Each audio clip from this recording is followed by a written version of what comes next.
Good day mga pre, for today's video tuturuan ko po kayong paano tanggalin itong oil change sa ating panel gauge. Ang video ito mga pre para lamang sa mga nagpaka-Honda Click version 1 version 2 ng mga motor. May iba't ibang uri tayong pagtatanggal itong oil change mga pre. Kahit may mga ituturo ko sa inyo mga pre, dahil kapag hindi gumana yung isa, proceed tayo sa pangalawa. Ito pangatlo tayo mga par. Dahil may tatlong uri akong tuturo mga par. Kung kikita nyo ay 50,804 nang tinakbo ng motor natin mga pre. Nasa 3 years na ito, kaya marami na tayong experience pagdating sa motor na to. Tara't mag-start na tayo. Ang una natin gagawin simple lang mga pre. Ito ay gumagawa na lamang sa mga bagong motor na Honda Click. Pero sa katulad nitong motor ko na 3 years na, hindi na ito gumagana mga par. Kung makikita nyo ay may set at reset button tayo dito. Pagsabayin lang natin pindutin ng 4 seconds para ma-set ang ating panel gauge. 1, 2, 3, 4. Unang mag-blink dito ay yung time. Pindutin lang natin ang set para sa ating hour at pindutin ulit ang set para sa ating minutes. Pindutin ulit ang set at mapupunta na tayo dito sa ating oil change. Pindutin naman natin ang select kung kailan mo gusto ang pa-change oil mga par. 1,000 ba? 1,500? 2,000? Or 2,500 mga par.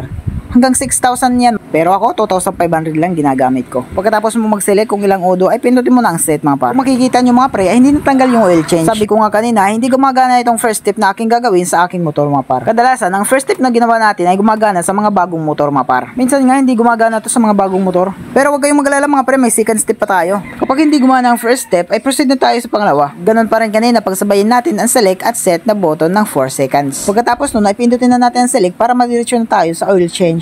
Pindutin natin ang set ng 2 beses. Dito mga pre, i-off natin ang ating engine. Idiin lang natin ang set at select habang nakapatay ang ating engine mga par. Pagkatapos ay i-on na natin ang ating engine. Paglabas ng display mga par, ay tanggalin na natin ang ating kamay. Kung makikita nyo mga pre, hindi pa rin gumana ang ating second step. Minsan ay gumagana ito sa aking motor at minsan naman hindi. At katulad din ng sa inyo mga par, gagana yan at minsan naman hindi. Kaya pag di gumana itong second step mga par, ay proceed na tayo sa third step. Tulad ng kanina mga par, ay hold lang natin ang toe button ng 4 seconds. Pindutin ang select para mag-blink ang oil change. Iset lang natin sa toe 5 at pindutin ulit natin ang set. Off lang natin ang engine mga par. Habang nakapatay ay i-din lang natin ang set button.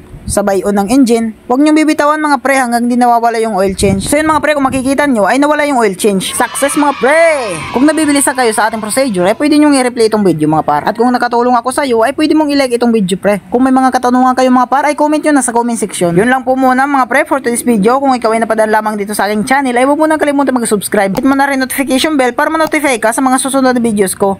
Waray mot-mot nga po pala. Signing off.